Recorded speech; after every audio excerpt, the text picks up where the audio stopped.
in your own wonderful human imagination, all things exist. Everything that you can conceive of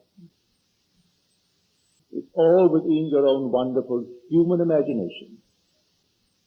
And all that you behold, though it appears without, it is within, in your own wonderful human imagination, of which this world of mortality is but a shadow. Your whole vast world, you are within me. I am within you. The whole vast world is within your own wonderful human imagination. Now, what do you do with it? How do you construct it? How do you simply rearrange the structure within you? For that will determine what you will encounter in this world. But it is an art. And like all art, you simply have to make every effort to discover how to practice it wisely. For this great secret of imagining is the greatest of all secrets that man could ever put his finger upon. Now here, let us take a few simple approaches to it. Suppose I wanted a better job, and I didn't have, as the world would tell me, it only reflects my own doubts, that I am not qualified. Well, they can't tell me anything other than what I'm telling myself. So if I am in doubt, they will tell me that I am not qualified, can't get it, or times are not right for it, or things are difficult. Let me ignore for the moment what my reflection conveys. And then let me ask myself, what do I want? Because this will only tell me what I have done in the past. What do I want now? When I know exactly what I want, let me dare to assume that I am now the man that I want to be, and walk in the assumption that I am that man. If I dare to persist in that assumption, then the outer world will rearrange itself and reflect that within me that I have fixed, and it will become in the eyes of the world a fact. What we call the fact. The reality really is in my imagination and not in its actuality. The whole vast world seems so real, and we think that's where the reality is, in its actuality. It's not there. It's in the imaginal act. And then we project it upon the screen of space. Now there are numberless facets to this wonderful principle. Here I am looking now at this room, and we're all real within this room. And yet my home is far more real to me than this room.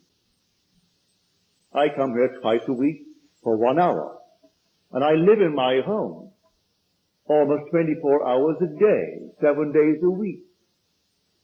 So it's far more real to me than this room. This is used by many people, and my home is used only by my little family, my wife and myself.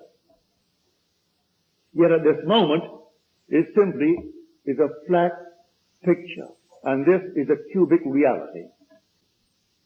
Why is this the cubic reality that I know so little about, and that I know so much about is only a flat surface? Because I am in this room now. If I am in the room, I give reality to the room, that when I leave it 1 hour from now, it also is a flat surface. I go home and enter my room, enter my home, and it is a cubic reality. Now here is the secret. Man is all imagination, and God is man, and exists in us and we in him. The eternal body of man is the imagination. And that is God himself.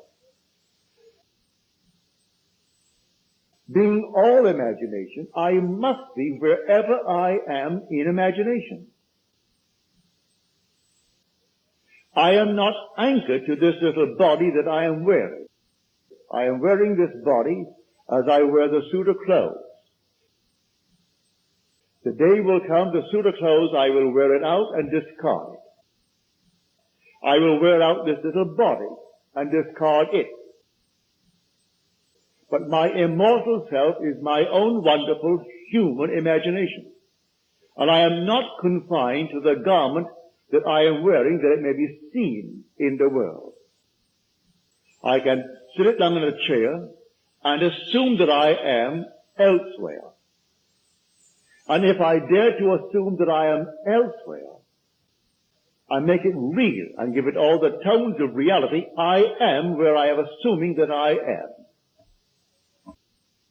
How will I know that I am there? Well, think of the world. That's all I do. If I dare to assume that now, this very moment, I am in New York City, how do I know that I am there? You say that I am all imagination, and I must be wherever I am in imagination. Well, how do I know that I'm really there? Well, let me think of the world. Do I see Los Angeles around me? Am I standing on it? Well, then I am not in New York City. If I don't see Los Angeles 3,000 miles to the west of me, I am not in New York City. For were I in New York City, I would have to see Los Angeles 3,000 miles to the west of me. For motion can be detected only by a change of position relative to objects. Well, now, if I feel that I've actually moved, well, then let me actually see it in my imagination relative to the former state. I do the same thing concerning going up in the social world, or the financial world, or the intellectual world. Today, my friends know me as a certain person. Suppose I desire to transcend that person. Would they know me the day I transcended, or in the not distant future after I transcended? They would, if they're my friends. We're in contact. I would be the same friend, but they would see me differently. Now let them see me differently. I dare to assume that I am now the man that I want to be. Whether it be a financial gain, or social gain, or any other kind of gain. My friends would know it, well then, let them see me. All in my imagination. I rearrange the structure of the mind, and I fix it. As I fix it by sleeping in that assumption as though it were true. Well then, in time, if this principle is true, that all things must bring forth after their kind, I'm planting a new seed. That is the seed spoken of in Scripture. I must not deceive myself, because God in me, which is my own imagination, is not mocked. If I dare to assume that I am the man, that at the moment of the assumption, reason is denying, and my senses deny, but I dare to assume and persist in that assumption, well then, if this principle is true, that all things come forth after their kind, then I shall produce the fruit of that seed. I have done it a number of times. So I tell you, I'm speaking to you from experience. I do it not only for myself, I do it for my friends. I call you friends. There is no charge to it, not one penny. Simply a friend would say to me, hear good news for me. Well, it takes a little time, practically no time, to hear good news for a friend. I take his request, and then, to the best of my ability, I lift it to the state of vision, so that I can actually feel him or hear him tell me that things are as he desired them to be when he spoke to me. Well, I call you friends. You come here and you listen to the things that I have experienced concerning God's law and God's promise. To whom should you turn if you can't make it work for yourself? But the one who is telling you. I never tire of hearing good news for people. So I can actually hear that you are what you want to be, or that things are as you desire them to be. It costs nothing, costs you not a nickel. And as far as time goes, that's what my time is for. As the revelation came, you must stop spending your thoughts, your time, and your money. Everything in life must be an investment. So I must invest my time. So sit down and hear that you're telling me good things about yourself. That is a wise investment of my time. Now, how am I doing it? I'm doing it with my thought. That's a wise investment of my thought. It is now symbolized in the earthly gain called money. There's no money transacted between us, interchange between us, but the money is the symbol of gain or security in this world. So I'll take the thought.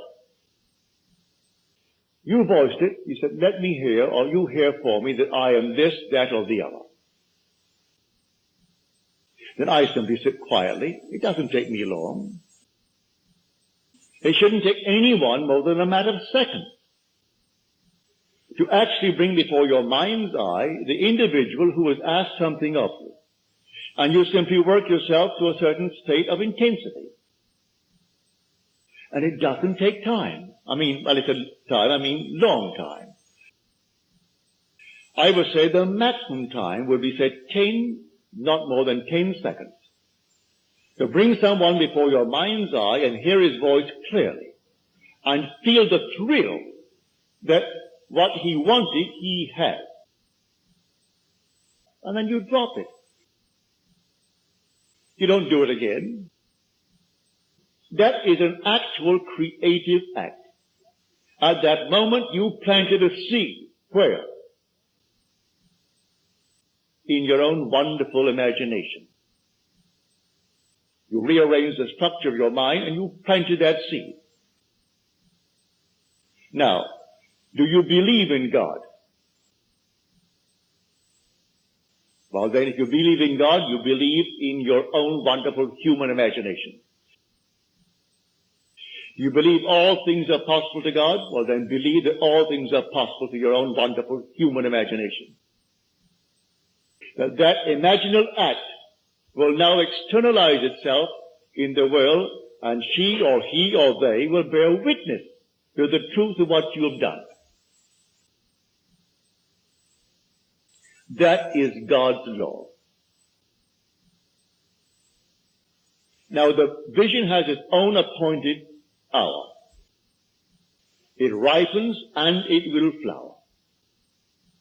If it seems long to the one who asked it of you, don't be concerned. Don't let him disturb you. You simply wait. For it is sure and it will not be late.